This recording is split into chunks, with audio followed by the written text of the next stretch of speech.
Hello friends, இன்றைக்கான கதையை பார்ப்போமா? இன்றைக்கான கதை ஒரு குட்டி மீனை பற்றினது. ஒரு நாள் ஒரு குட்டி மீன் அவங்க அம்மா மீன்கிட்ட போய் கேட்டுச்சான், அம்மா அம்மா எல்லாரும் தண்ணி தண்ணி நம்ம உயிர் வாழ்கிறதுக்கு தண்ணி தான் வேணும் அப்படின்னு சொல்கிறாங்களே, அந்த தண்ணினா என்னம்மா அப்படின்னு கேட்டுச்சான். அதுக்கு அம்மா மீன் சொன்னிச்சான், இப்போ நம்மளை சுற்றி இருக்கிறதுக்கு பேர் தான் தண்ணி, நம்ம தண்ணிக்குள்ளே தான் இருக்கோம் அப்படின்னு சொன்னிச்சான். என்னம்மா நீ சொல்கிற, எனக்கு ஒன்றுமே தெரியலையே, என்னால் எதையுமே பார்க்க முடியலையே அப்படின்னு சொன்னிச்சான். சொல்லிவிட்டு சரி போ, நான் அப்பா கிட்ட போய் கேட்குறேன் அப்படின்னுட்டு அந்த குட்டி மீனை தான் அப்பா கிட்ட போணுச்சு.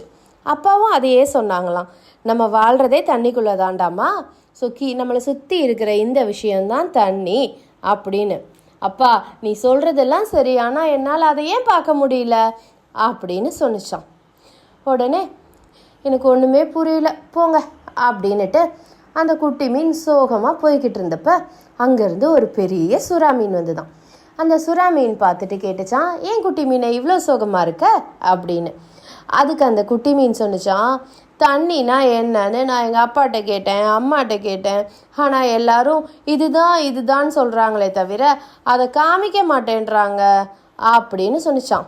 சரி கவலைப்படாத, என் முதுகில் ஏறிக்கோ, நான் உனக்கு தண்ணினா என்னன்னு காட்டுறேன் அப்படின்னு சொன்னிச்சான்.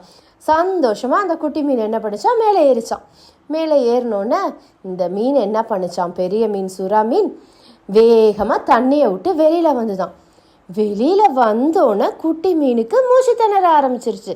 அதால் ஐயோ முடியல அப்படின்னு கத்தவும் இம்மிடியட்டாக அந்த சுறா மீன் திருப்பி தண்ணிக்குள்ளே குட்டி மீனை கொண்டு வந்துருச்சு.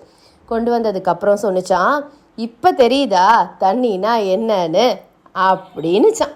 இப்படி தான் நம்ம எல்லாரும் பக்கத்தில் இருக்கும்போதோ நம்ம கூட இருக்கும்போதோ ஒரு விஷயத்தோட அருமை புரியாமல் அது இல்லாதப்போ தான் அதை உணர்றோம். தேங்க்யூ.